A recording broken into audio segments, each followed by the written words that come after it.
Hello everyone, welcome to our YouTube channel guys. So guys, जितने भी student हैं semester 5th के यानी 3rd ईयर के जितने भी स्टूडेंट हैं बीए प्रोग्राम के स्टूडेंट, तो जितने भी स्टूडेंटों के पास ये सब्जेक्ट है बीए प्रोग्राम के सेमेस्टर 5th के स्टूडेंट है हिस्ट्री ऑफ इंडिया 1700 से 1857, तो ये वीडियो आपके लिए होने वाली है। तो जिस भी स्टूडेंट के पास ये सब्जेक्ट है तो इस सब्जेक्ट का हम यूनिट नंबर 4th है जो जिसका नाम है social and religious reform movements, उसका पार्ट नंबर 2 यानी चैप्टर नंबर 2 करने जा रहे हैं, जिसमें हमें चैप्टर नंबर 2 में पढ़ना है स्वदेशी और मॉडर्न एजुकेशन। ओके, तो हम कर रहे हैं यूनिट नंबर 4th का। यूनिट नंबर 4th में 2 चैप्टर दे रखे हैं, तो यूनिट नंबर 4th का फर्स्ट जो चैप्टर है यानी पार्ट फर्स्ट वो मैं ऑलरेडी करा चुकी हूँ। अगर आपने वो वीडियो नहीं देखी हो तो प्लेलिस्ट में जाके आप देख सकते हैं। आप यूट्यूब पर सर्च मारिएगा कि Roma Jaiswal history of India 1700 से 1857 प्लेलिस्ट, तो आपके सामने वो प्लेलिस्ट आ जाएगी। लाइन वाइज आपको सारी videos chapter wise unit wise मिल जाएगी। तो चलिए स्टार्ट करते हैं आज के हमारे वीडियो। तो वीडियो स्टार्ट करने से पहले अगर आप हमारे चैनल पर नए आए हो तो नीचे देखे बेल आइकन को दबा के चैनल को सब्सक्राइब कर दीजिए, जिससे सारी नोटिफिकेशन आपके पास जल्द से जल्द पहुँच जाए। और साथ ही आप हमारे टेलीग्राम चैनल से भी जुड़ सकते हैं, जहाँ आपको सारी नोटिफिकेशन प्रोवाइड हो जाएगी एंड आप ये नोट्स भी वहाँ से ले सकते हैं। तो चलिए स्टार्ट करते हैं। तो हमारा जो यूनिट नंबर 4th है उसका पार्ट नंबर 2 है, उसका नाम है स्वदेशी और आधुनिक शिक्षा। तो इसमें हमें पढ़ना है कि 19th सेंचुरीज में और स्वदेशी और आधुनिक शिक्षा पे कौन कौन सी बातें हो रही थी, क्या क्या हो रही थी, वो हमें जानना है। ओके, तो सबसे पहले हम थोड़ा इंट्रोडक्शन से जानेंगे। तो भारत में मतलब इंडिया में 1700 से 1857 तक का जो टाइम पीरियड था वो शिक्षा के क्षेत्र में एक महत्वपूर्ण परिवर्तन का दौर था। यानी the period from 700 to 1857 in India marked a significant transition in field of education. तो बहुत ज़्यादा इसमें क्या हुए थे, मेजर चेंजेस हुए थे किस फील्ड में, एजुकेशन के फील्ड में 19th सेंचुरीज में। तो इस समय स्वदेशी शिक्षा प्रणाली और औपनिवेशिक शासन के दौरान लाई गई थी ये। तो जो during this time there was clear division between the indigenous education system and modern education system introduced under colonial rules। तो ये जो हम पढ़ रहे हैं स्वदेशी शिक्षा और आधुनिक शिक्षा, तो इसको इंट्रोड्यूस कब किया गया था, कॉलोनियल रूल्स के टाइम पे, मतलब जब औपनिवेशिक शासन यानी अंग्रेजों को शासन जब भारत में था उस टाइम पीरियड पे ये दोनों वर्ड जो है वो उभरा था, जिसका नाम था स्वदेशी शिक्षा और औपनिवेशिक शिक्षा। तो आधुनिक शिक्षा प्रणाली के बीच एक स्पष्ट विभाजन उभरा। इस अवधि में क्या हुआ, जो स्वदेशी शिक्षा थी उसका स्वरूप मुख्य रूप से पारंपरिक था। मतलब जो भारत की स्वदेशी शिक्षा थी वो कैसी थी, वो पारंपरिक थी, मतलब जो ट्रेडिशनल थी, प्राइमरी ट्रेडिशनल थी, जो चलती आ रही थी। जबकि जो आधुनिक शिक्षा थी ना वो पश्चिम प्रभावों के साथ विकसित हो रही थी भारत में।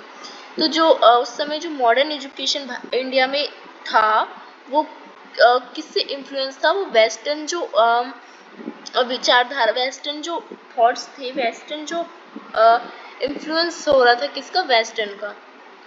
तो दोनों प्रणालियों का समाज पर गहरा प्रभाव पड़ा और उन्होंने भारतीय शिक्षा के भविष्य को आकार दिया। तो स्वदेशी शिक्षा ने और औपनिवेशिक शिक्षा ने, इन दोनों ने ही हमारे जो आज हम पढ़ते हैं भारतीय शिक्षा उसमें अपना योगदान दिया है और भारत की शिक्षा को एक आकार दिया है। तो अब जानते हैं हम सबसे पहले कि स्वदेशी शिक्षा प्रणाली क्या थी। तो स्वदेशी शिक्षा प्रणाली 1700 से 1857 की क्रांति तक के बीच में चली थी।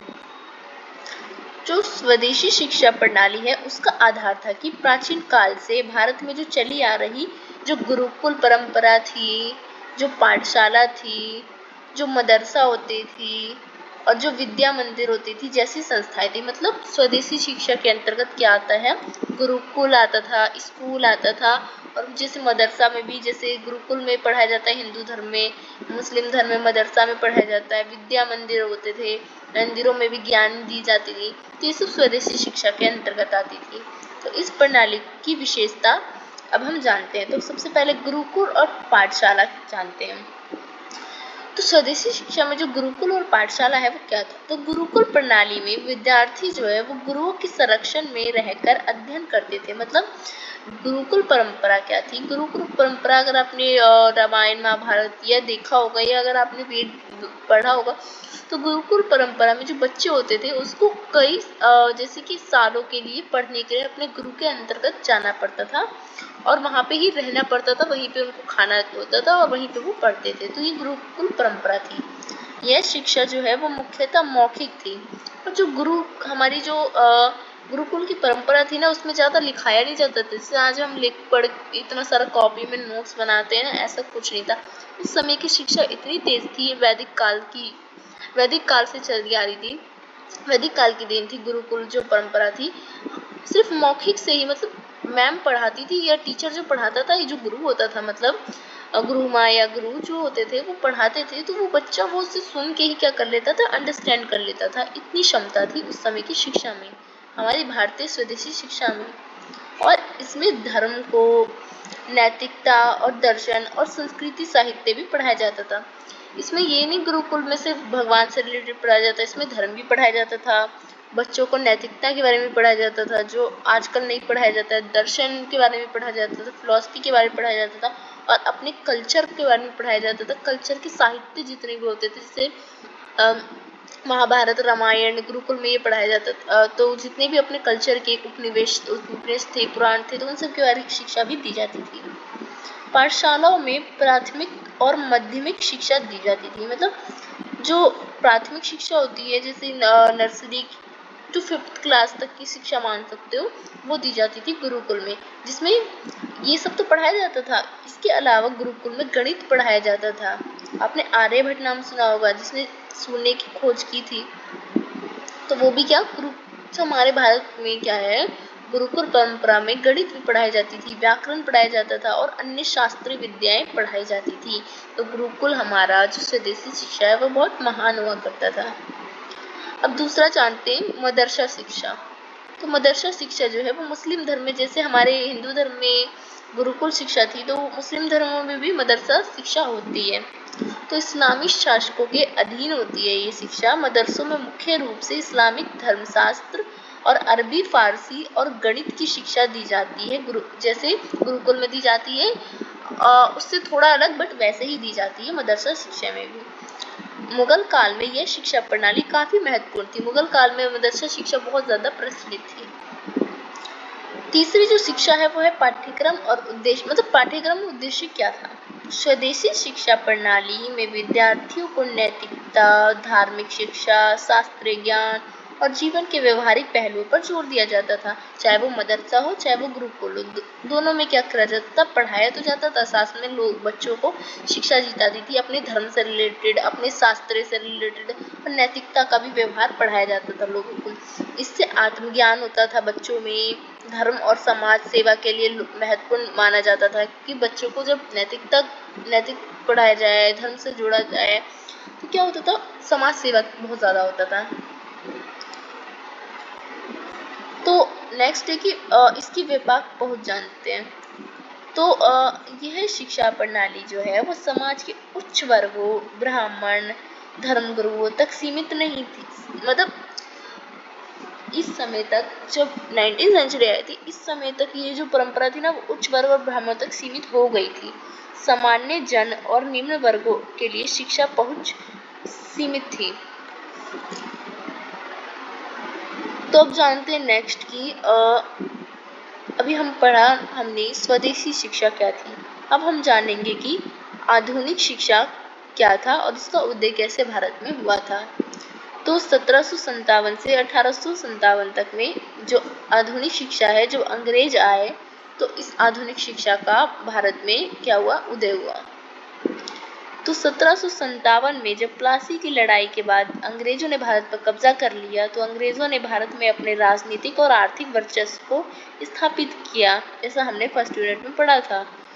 इसके साथ ही उन्होंने आधुनिक शिक्षा प्रणाली को भी बढ़ावा देना प्रारंभ किया अंग्रेजों ने, जिसका मुख्य उद्देश्य क्या था, अंग्रेज चाहते थे कि अंग्रेजी भाषा जो है पश्चिमी विज्ञान और प्रचार करना था उनको, मतलब उनको टेक्नोलॉजी का भारत में प्रचार करना था और जो वेस्टर्न जो साइंस था ना उसको भी प्रचार करना था। तो इसको प्रचार करने के लिए उन्होंने ये शिक्षा जो है आधुनिक शिक्षा उसको भारत में कह सकते हो लॉन्च किया। तो विलियम जोन्स और भारतीय अध्ययन, तो विलियम जोन्स जो है उन्होंने 1784 में एशियाटिक सोसाइटी की स्थापना की थी जो कि बंगाल में की थी, आपने पढ़ा होगा। वहीं से क्या हुआ था, शिक्षा जो है वो अंग्रेज जो है वो ले रहे थे। उन्होंने भारत की संस्कृति शिक्षा को जानने के लिए इसकी स्थापना की थी जो भारतीय शास्त्रों, भाषाओं और साहित्य का अध्ययन करने के उद्देश्य से की गई थी। मतलब भारत के जितने भी शास्त्र थे, वेद पुराण, जितने भी भाषा थे उसको जानने के लिए उन्होंने इस सोसाइटी की स्थापना की थी। इससे भारतीय ज्ञान की पश्चिम दृष्टिकोण अध्ययन की परंपरा शुरू हुई। मतलब क्या हुआ, अब जो अंग्रेज थे वो भारतीय ज्ञान को ले रहे थे, पर कैसे ले रहे थे, पश्चिम दृष्टिकोण से ले रहे थे, अपने दृष्टिकोण से। तो इसी को कहते हैं, आज भी हम तो पढ़ते हैं तो हम तो भारतीय पढ़ रहे हैं ना, भारतीय चीजें, पर हम पढ़ते हैं पश्चिमी दृष्टिकोण से, तो इसे ही कहते हैं आधुनिक शिक्षा। अब देखते हैं कि हम अंग्रेजी शिक्षा और लॉर्ड मैकाले का योगदान क्या था।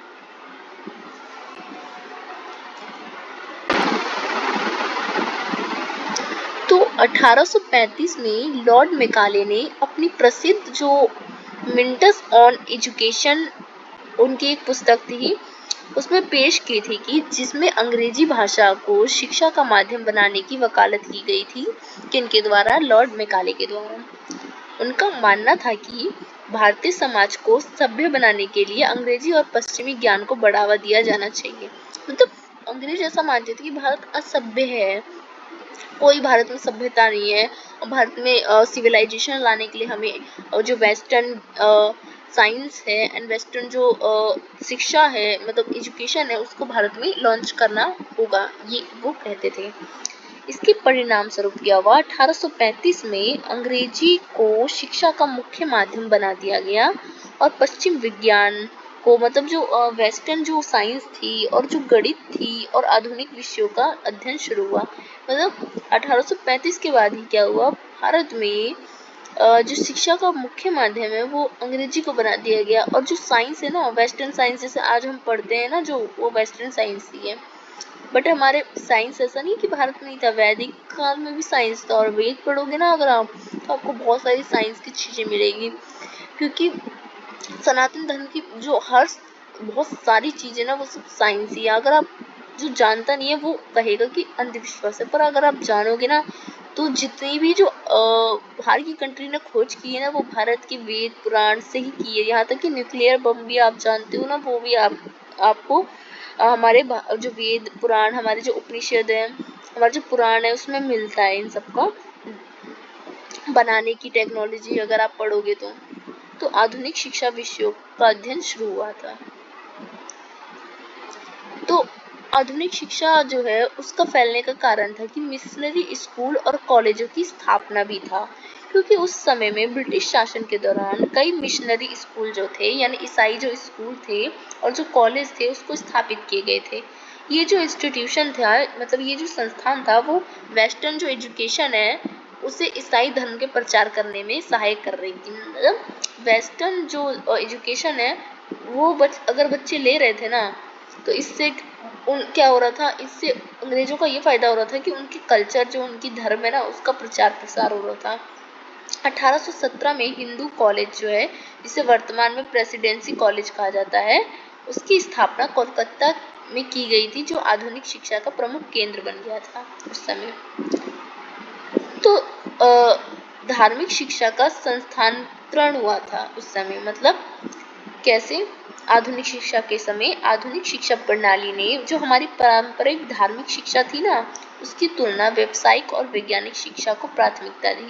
तो अब हमारी शिक्षा को छोड़ के ये लोग व्यावसायिक और जो वैज्ञानिक शिक्षा है बाहर की उसको बढ़ावा दे रहे थे। इसका मुख्य उद्देश्य था कि शिक्षित भारतीय की एक नई पीढ़ी तैयार करना जो अपने वैश्विक प्रशासन में सहायक हो सके। उनका मानना था कि भारत में, वो ये नहीं चाहते थे कि भारत लोग पढ़े शिक्षित हो, इससे ये मत समझिएगा, मतलब वो चाहते थे कि इतना शिक्षित हो, अंग्रेजी जाने कि वो हमारी हेल्प कर सके।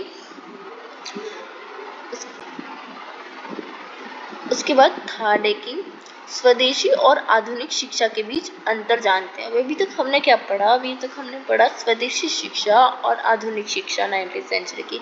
अब हम जानते हैं कि इन दोनों के बीच बेसिकली अंतर क्या था।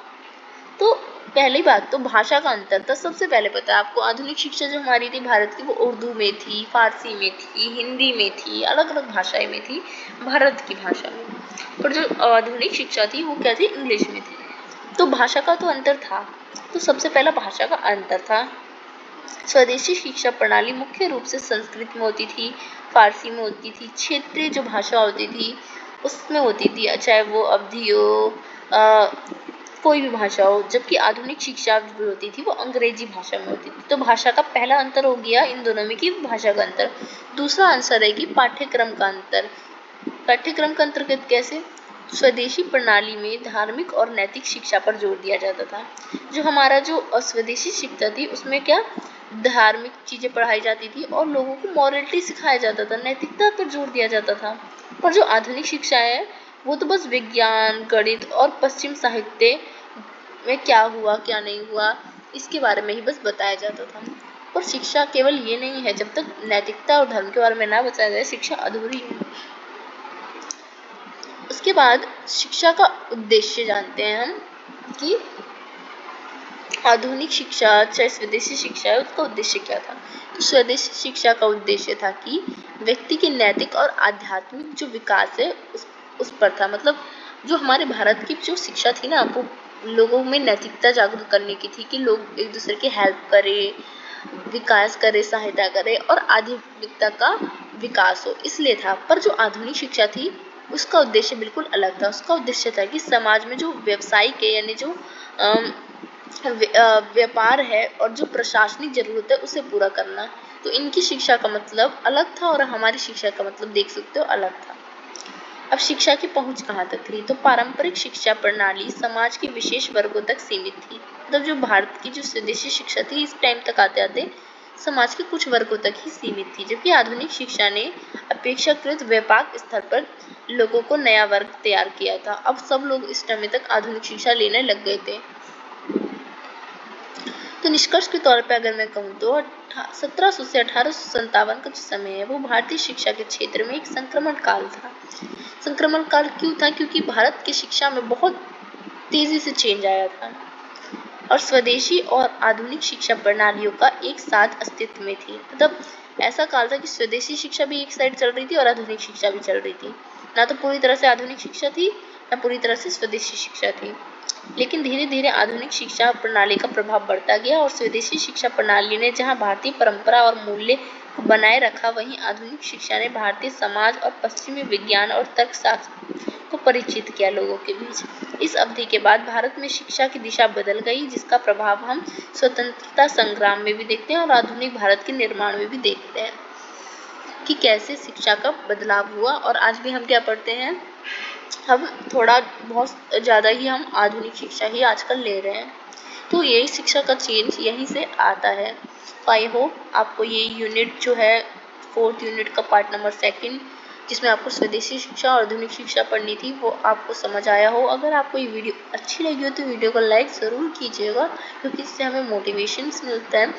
एंड आपको ये वीडियो कैसी लगी कमेंट सेक्शन में भी ज़रूर बताइएगा। और हाँ, ये वीडियो को अपने कॉलेज जो ग्रुप है उसमें भी शेयर ज़रूर कर दीजिएगा। धन्यवाद।